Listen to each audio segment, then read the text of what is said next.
You all, has anyone ever seen a TED Talk? We're about to do a JCOD talk.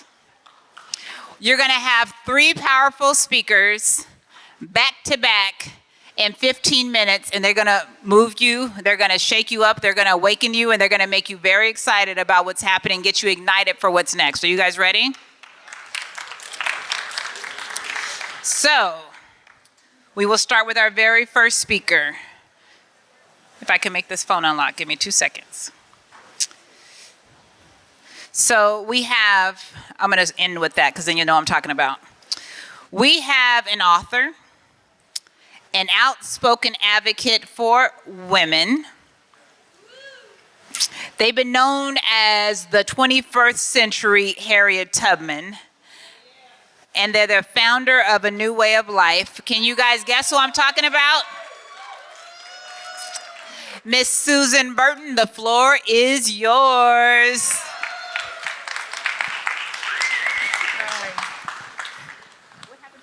Thank you so much. Yeah, what happened to my special intro music? Yeah, so give it up for Judge Senghor. She has actually organized an amazing event. You pretty good, girl. Yeah. Amazing event. Everybody's here, the who's who.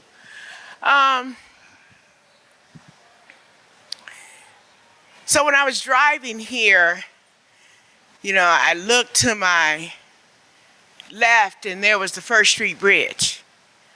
And right across that First Street Bridge is where I was born in Aliso Village.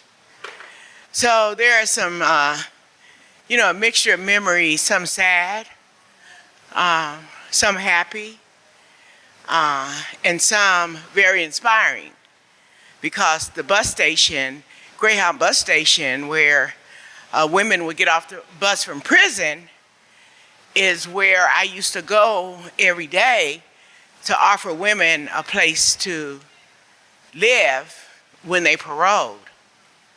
So over there in Aliso Village where I was born, it was, I was just born into a lot of stuff.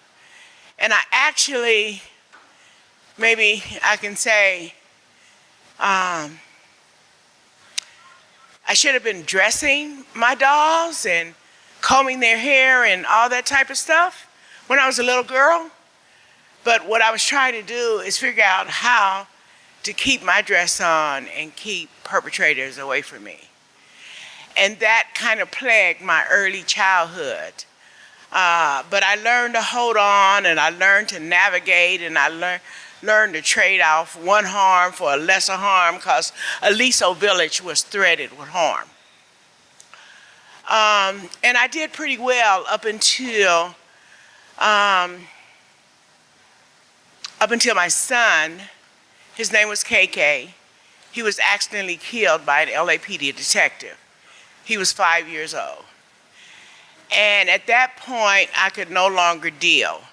I could no longer hold on. I could no longer navigate anything. I was just like done. And directly after the funeral, I got alcohol. And I drank alcohol to drown the pain, the anger, the rage, the grief, the sadness. It was just overwhelming. It just consumed me. And that progressed to drugs. And for the drugs, I was incarcerated. It's kind of like ironic, right? Like, you kill my son, and then you incarcerate me for my response to you killing my son, and then you put me in chains, and then you make me work for 8 cents an hour, and then this went on and on and on for over 15 years. I stayed under the authority of the California Department of Corrections for 20 years.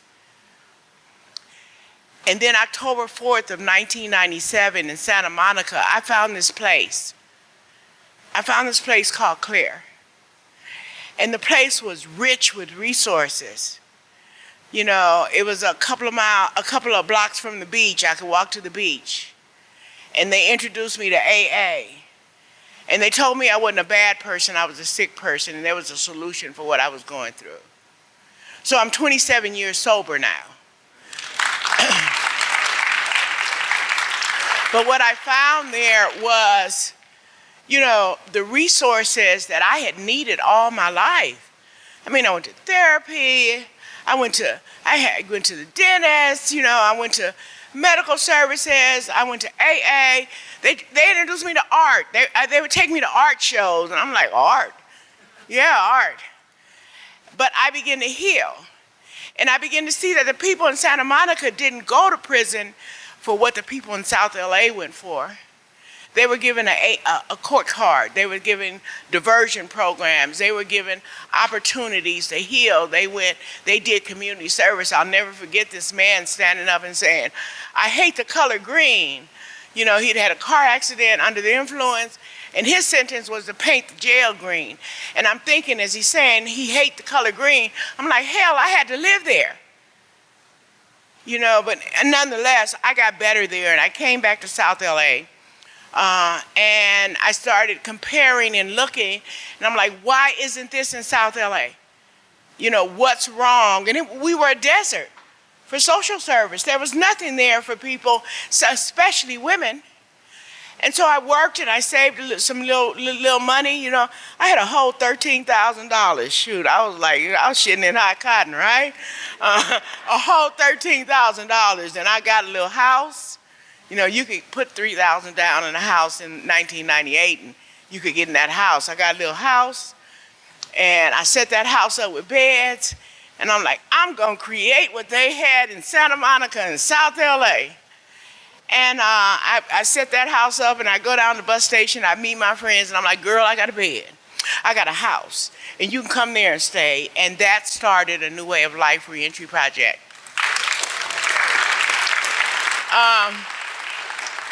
So, as she said, as Judge Senghor said, I'm an outspoken advocate for women. And, you know, there were a lot of services in a lot of different places, but few of them were for women.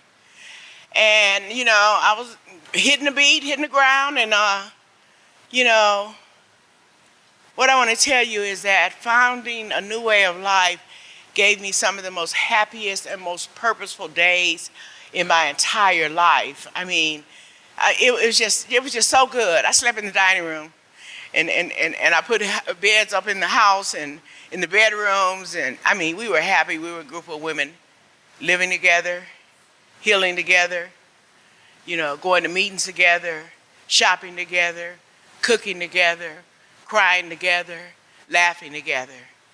But none of us went back to prison. None of us.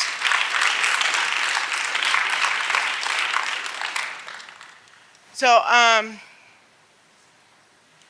but what I want to say, especially to people who are early on and thinking about what they're going to do with their lives, if you have a dream, if you have a idea, work your dream. Your dream is a gift. It wasn't the easiest thing, but it was the best thing I'd ever done. And looking back, it is the best thing that I've done.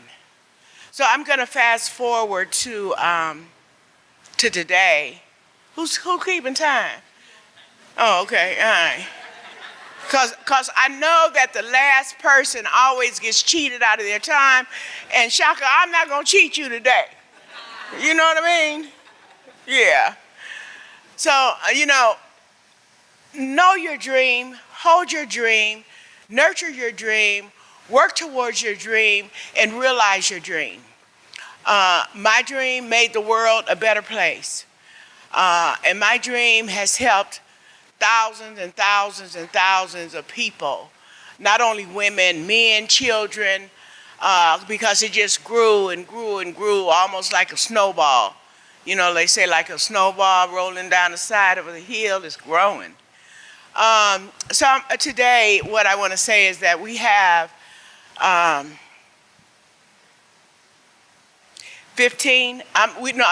we have 12 homes across Los Angeles County. We've helped thousands of women through those homes. We've helped hundreds of children reunite with their moms. You know, I couldn't get KK back, but I could help another woman to get her child back. So we have a place out in Montebello, and the kids just run around, and you know, we helped them get their kids back. So there's 12 homes in LA County. And in 2017, I published the book called Becoming Miss Burton. And I took that book into prisons all over the nation and in different parts of the world. And as a result of taking that book into prisons, you know, I saw women standing up saying, I don't have nowhere to go. Will you come here too? I don't have anywhere to go. Will you come here too? And some just standing up with tears rolling down their eyes saying, I keep coming back to prison because nobody will help me. There's no new doors open for me when I walk out of the doors. And I'm thinking, I can't be everywhere and everything to everybody, but I do have a knowledge. I do have a model. And what I did is I created SAFE, Sisterhood Alliance for Freedom and Equality. And what SAFE seeks to do is to train people on how to replicate our model. And we hold a training every year. We've trained about 350 people. We've funded and sponsored 34 different organizations and homes across the U.S. and 3 in other countries, Uganda, Kenya, and Lagos. So we have this model that's spreading across the nation that helps women come home, get their children, get jobs, get stability, get safety, and get change. Be able to come home and heal in the environment, you know, and the model is based on most of the people that we support are formerly incarcerated women. You know, I mean, they just like me. I'm not, you know, I just got opportunity. And if we can give more people opportunities, more people inspiration, more people resources, then, you know, we can maybe make some change. Can I do it all? No. But I can do something. So here in LA County, just to give you an idea, I'm going to wrap up with this. So we have 12 homes. We have a legal reentry department that expunges people's records free. We have a family reunification department that gives people family reunification services free. We appear in all 3 of the courts, the family courts. We have a policy advocacy department. We have a workforce development department. We have a communications and development department. So we have about 60 employees at A New Way of Life. Of course, we have admin, and then we know we got to count the money, right? So, so we have the finance department. But, you know, it started 1998, a little house on the border of Watts, and me going down to the bus station and sleeping in the dining room. So I own my house now. I got my own house. I hardly put on the TV because I was so shell-shocked coming out of 5 years of sleeping in the dining room. But it's all right. I'm good. So yeah, my life is good now, and you know, I just love seeing people that nobody. I guess people do want to invest in people now because here we are at JCOD. And they're making this investment to bring us all together. And they're making other types of investments. But in 1998, when I started this, nobody wanted to see us coming. But we coming. Yeah, we coming. We coming in numbers. Because that's the way they incarcerated us. In numbers, in groves, in whole neighborhoods. So we're organizing, and we're voting, and we're showing up, and we're asking for support. Yeah, so Yeah, that's my story. And so there will be some books that are going to be given away after these panels. I think all of us got books, right? You don't? Oh, not yet? It's coming. All right, so yeah, they'll be distributing books after this panel, but you know, Judge Hung, I'm impressed. I'm not easily impressed, especially by departments. But what you've done here, bringing people out and all the joy and glee and opportunities and showcasing, I'm impressed. All right, I'm gonna call you when I get an event and have you help me. Thank you. Okay, stay there. So you said you had to leave, huh? Yeah. Okay. Can we play her music so she didn't get her music real quick? And can you guys come up and take a quick picture with her because she just had to leave. So let's play her music for her. We'll just take a quick photo. Don't leave because we have 2 more speakers, but we need to make sure she gets her shine because she didn't get her song. Come get in the middle. Oh, you're good, you're good.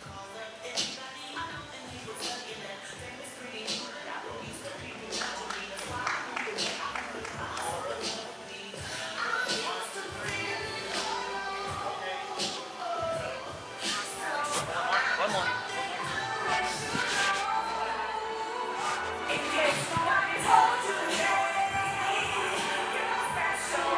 That's right. All right. All right. Thank you so much.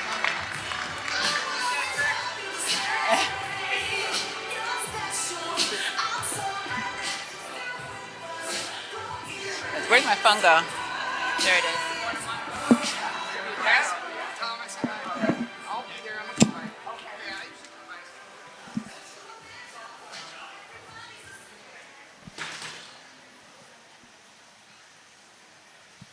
Give me a moment. Let me get myself together. Okay. Was that amazing, you guys? Thank you for sharing your gift and your vulnerability and also holding us accountable. We love you. And there, like she said, there's a book signing and there are books she's leaving because she's been here all day. But her books will be available afterwards. And if you guys didn't realize that everything here is how much? Free. That's right. All right. Our next speaker is an advocate for justice and a champion for the people. That's me and you and you and you and you and you and you and you and you. And bringing up Franky Carrillo. Yes. Thank you, thank you.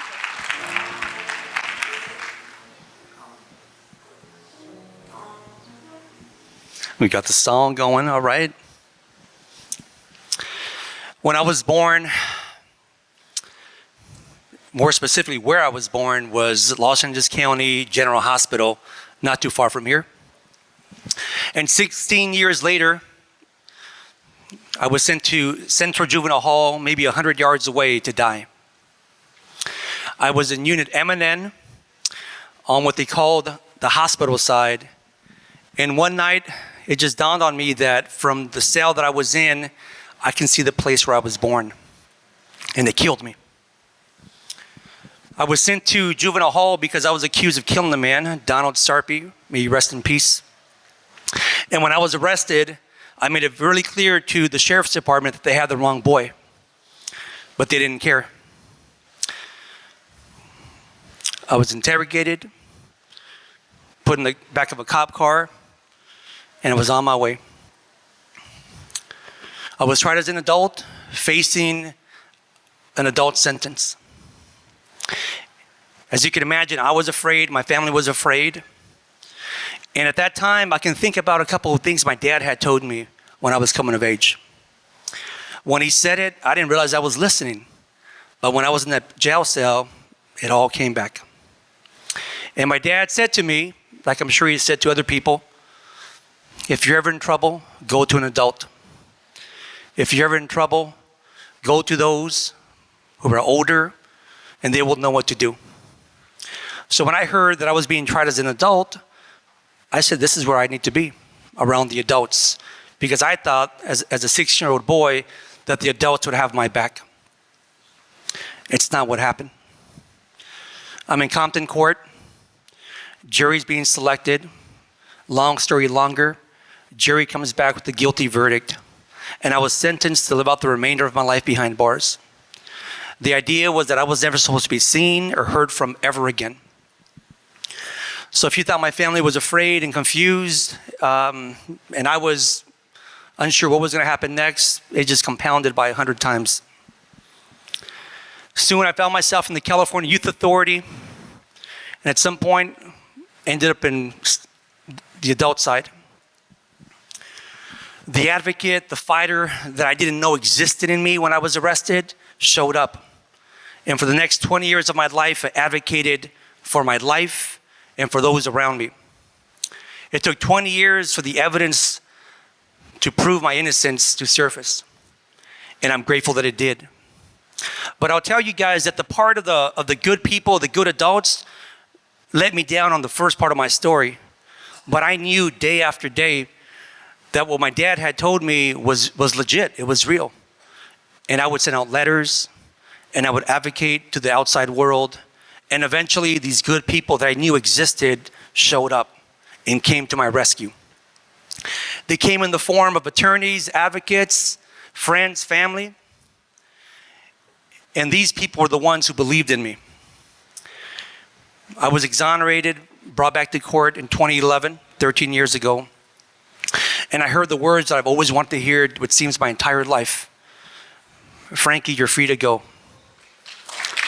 Thank you.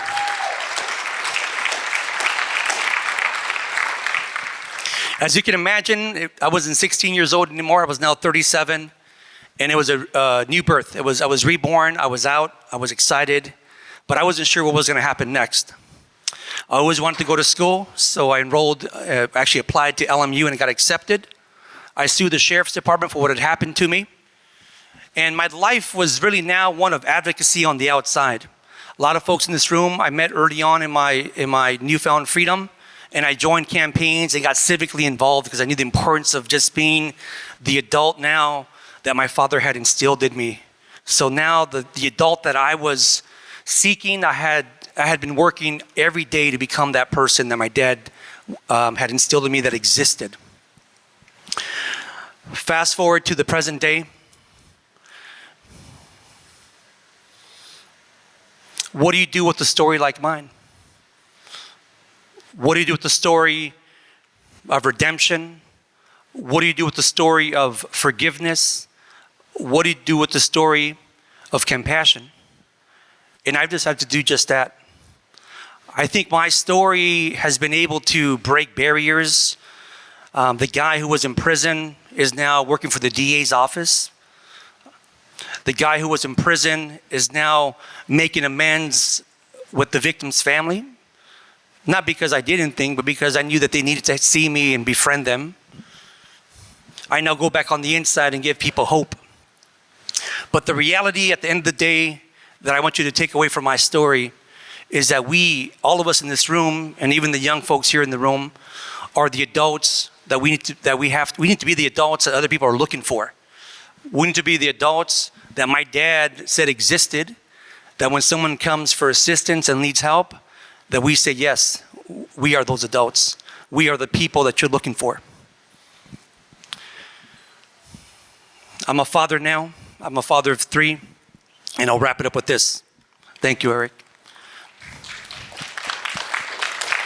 My dad passed away during my incarceration, so he never had a chance to see me free. But my children, Theo, Akiva, and Frida, are reminded about him all the time. And as much as I want to retell stories about my dad when he was that cool dad, or experiences we might have had, or trips we might have taken, I over and over remind my children about the seed that my dad planted in me, and I am now sharing with you. And even though my kids might pretend they're not listening, they're listening the way I was listening.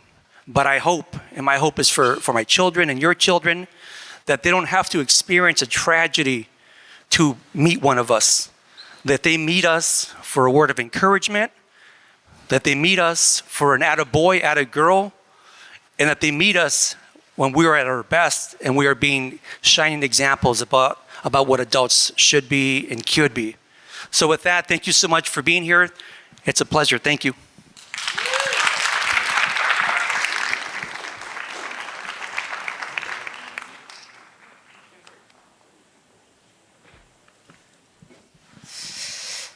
Powerful, right? Yeah. And we're going to cue the music. And then this young man does not need an introduction. So I'm just going to say, New York Times best-selling author. Let me see if I can do a cool voice. Shaka! No, I'm just kidding. Come on.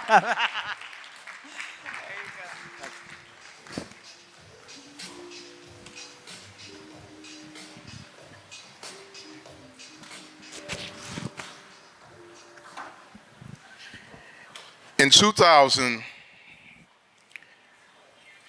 I began my career as a writer.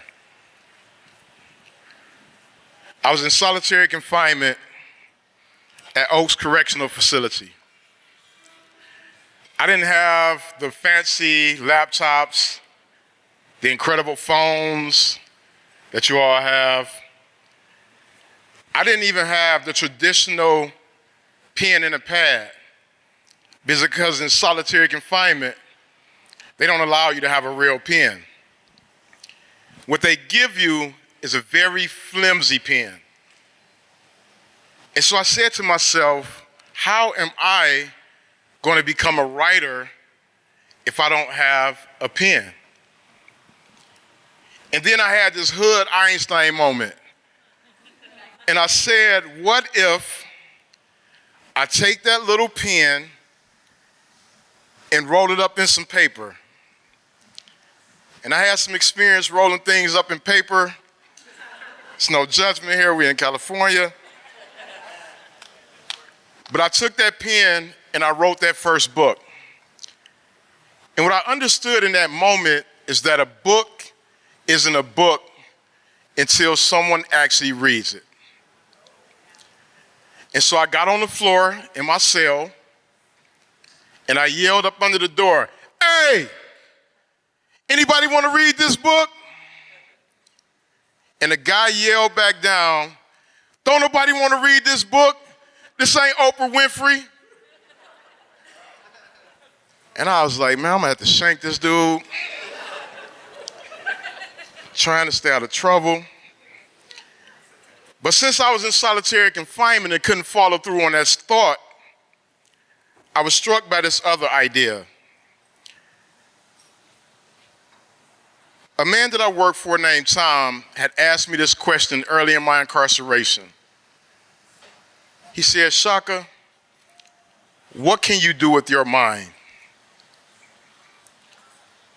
And I thought about that. I couldn't reach this guy who was agitating me. What can I do with my mind? And so what I realized that I can do with my mind is I can manifest into my life the things that not only I dream of, but things that I know that I'm worthy of.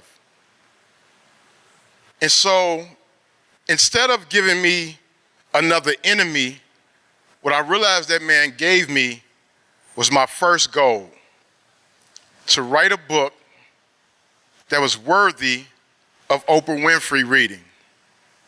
And then I was like, wow, I can't stop at one goal. What else do I want to do with my mind? And so I began to write down all these goals, even though they told me at that time I was never getting out of prison, let alone solitary confinement. But I wrote those goals, and I went back and I read them. And I went back and read those books that inspired me early in my incarceration when I was on another journey that almost led to conflict. When I went to the library to get the end of a book, not the book marker, but the thing that holds the books on the shelf, and turned that into a weapon. And this older gentleman said to me, "Young blood, I know what you came here to do, but let me show you something else." And he guided me to these books. And those books began to reshape how I thought about life. He guided me to Donald Goins and Iceberg Slim, who wrote about the streets and pimping and prostitutes and drug dealing, all things that was familiar in the community that I came from. I didn't realize back then that it was a setup to lead me to other books that would be life affirming, life uplifting, inspiring, that would allow me to interrogate the way that I thought about the world that I now inhabited. And then they also sprinkled in some fun books by Jackie Collins, like Hollywood Wives, Sidney Sheldon books, Master of the Game, Harold Robbins, all those books with the little salacious stories, so I can just escape the reality of being incarcerated. And so I went on that journey, and I began to go back to those moments and started to think about what else could I do with my mind. And I knew that if I was going to maximize the potential of my mind, I had to get out of solitary confinement first.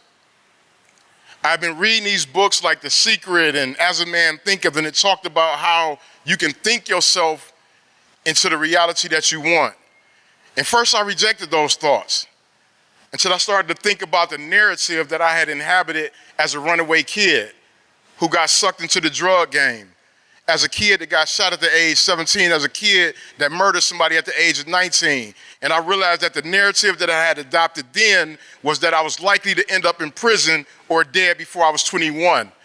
And I was living that reality. And I said to myself, if thoughts can manifest in the negative, why can't they manifest into the positive?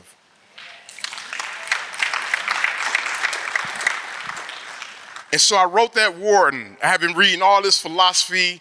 I got deep into Socrates, even though I couldn't pronounce the names. So I changed all the names.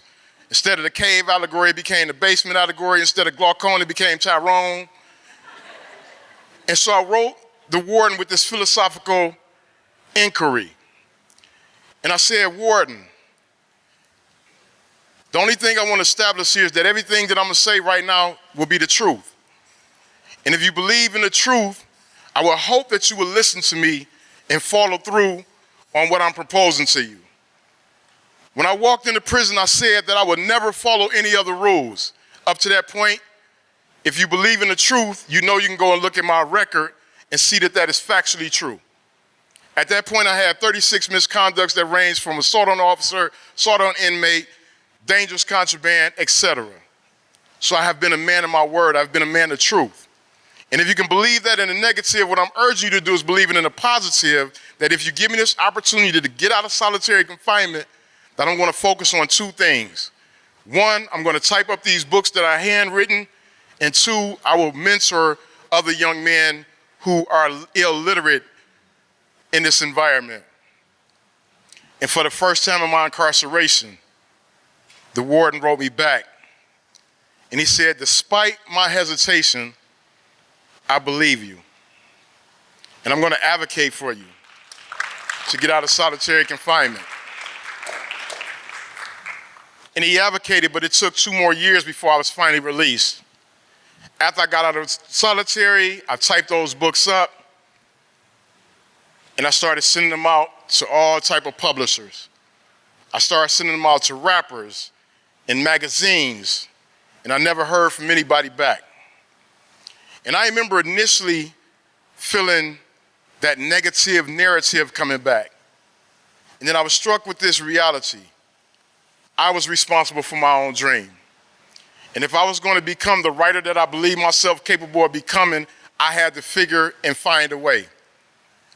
And so the first thing I did was I got a book on self-publishing. And I read that book front to back. And then I saved up the money that my parents would send me. I saved up the $54 that I made working in the law library and the money that I hustled on the yard, and I published my first book from prison.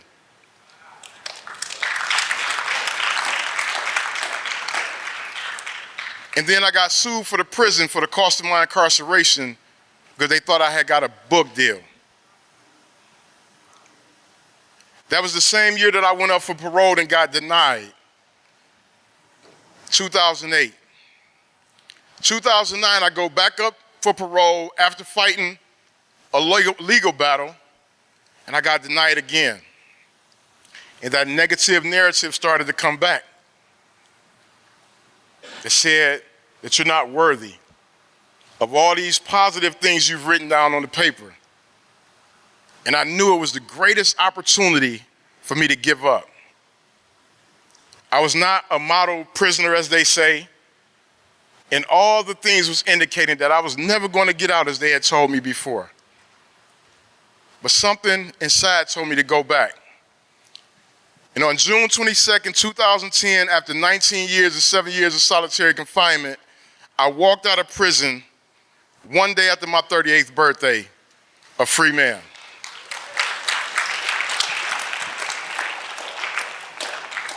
But I'll never forget this moment and this day, and I know that everybody in this room can relate to this.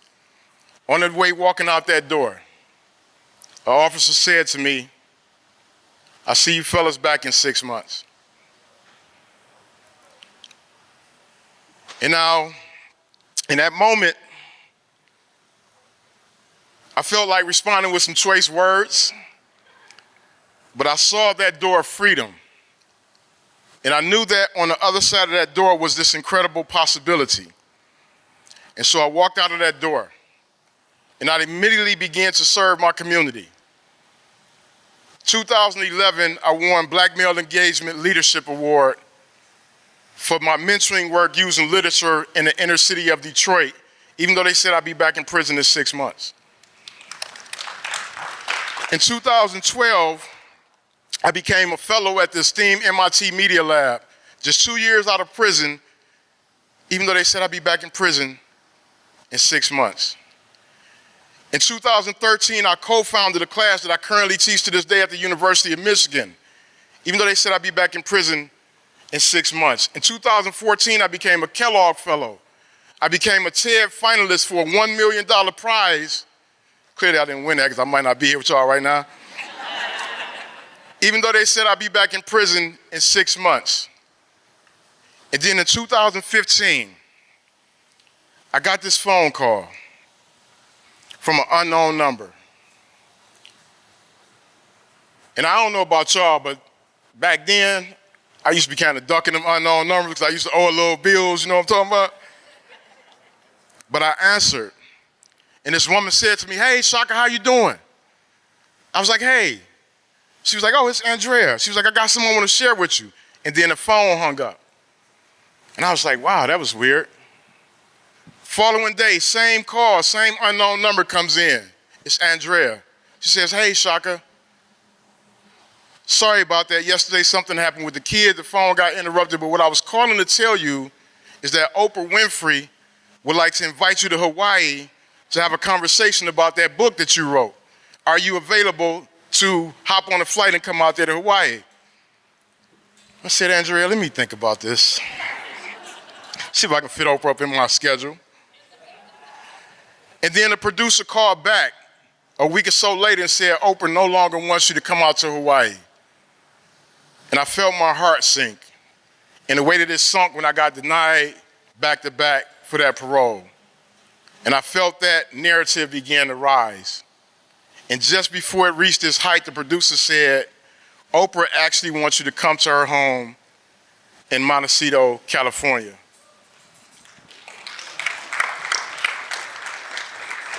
And so I flew from Detroit to California. And I'll never forget the night before, and I'm gonna end with this. I laid out my clothes on the bed. I had some fly socks too, y'all. I was like, yo, I'm about to kill Oprah with these socks. I had some Ferragamos on. And then I put my clothes on because I wanted to see how I was gonna be feeling sitting in that chair. But I'll never forget that following morning, being in that car ride and driving through the gates of what Oprah calls Promised Land, the name of her illustrious estate. And the first person I thought about was that guy on the cell block that said to me, "Man, this ain't Oprah Winfrey's show." And I was like, he was right. Now I'm at Oprah Winfrey's crib. And Oprah and I, we were scheduled to talk for 45 minutes. We went on to talk for 3.5 hours. Oprah went on to write that not only was our conversation one of the best in her career, it was one of the best conversations she's ever had in her life. And then she went on to text me, because you know Oprah be texting me on these streets. And she said that that conversation was in the top 5 conversations he's had in the world. I want y'all to think about that for a minute. Oprah has interviewed everybody that you can imagine. Nelson Mandela, President Obama, Beyonce, Jay-Z, Michael Jackson, Michael Jordan, Prince, you name it, she's talked to them all. And when she told me that, I was like, man, one of them got to get out of my spot. But I share these stories because I think it's really important, especially in spaces like this, where we've been taught not to dream. We've been taught not to aspire toward things that seem impossible to attain. We've been taught to shrink ourselves, to marginalize ourselves, to box ourselves in to limitations set by other people. Like that brother on the cell block who told me that this was an Oprah Winfrey show. And so if you don't take anything away from here today, what I want you to take away is that in this space, which is a sacred space to all of us who've been doing this work, we have to start dreaming. We have to start elevating what's possible for us. We have to stop shrinking ourselves to make other people feel comfortable when our dreams threaten their inability to dream. And so with that, salute, love is love. Thank you, Judge. You're amazing. Thank you so much. Amazing, right? Amazing. Anybody feel inspired? One of our assembly members just walked in. Hey, do you want to say hello? So as you guys know, the party is just getting started. I know some of you guys have been like, we've been here since 8 o'clock. However, there will be more food, more fun, and more festivities happening all the way until 7. There'll be live performances. There's going to be a DJ battle. There's going to be a band I think they've already set up. There's going to be a vocalist because we just keep it going. I want to thank everyone for being here. For those of you who haven't done so already, make sure that you are following us and tagging us and posting us at LACJCOD. Make sure that you check out our new website because all the information and resources are there at jcod.lacounty.gov. If you know someone who's in need of any resources, I want you to know that our call center operates 7 days a week from 6 a.m. to 11 p.m. We don't want anybody coming home and not being able to tap into housing and transportation and case management and food sustainability and IDs and anything else that they need because we're all community and we're all family and we got to make sure that we do okay, right? So that number is 1-833-522-5263. Text a friend, 1-833-522-5263. You guys, today's been an amazing day and it's not done yet, but we couldn't do this without each and every one of you guys contributing and offering grassroots on the work, coming and sharing your stories, participating, because we can only do this together, because together we... Okay, that was very weak. Let's try one more time. Because together we... That's what I'm talking about.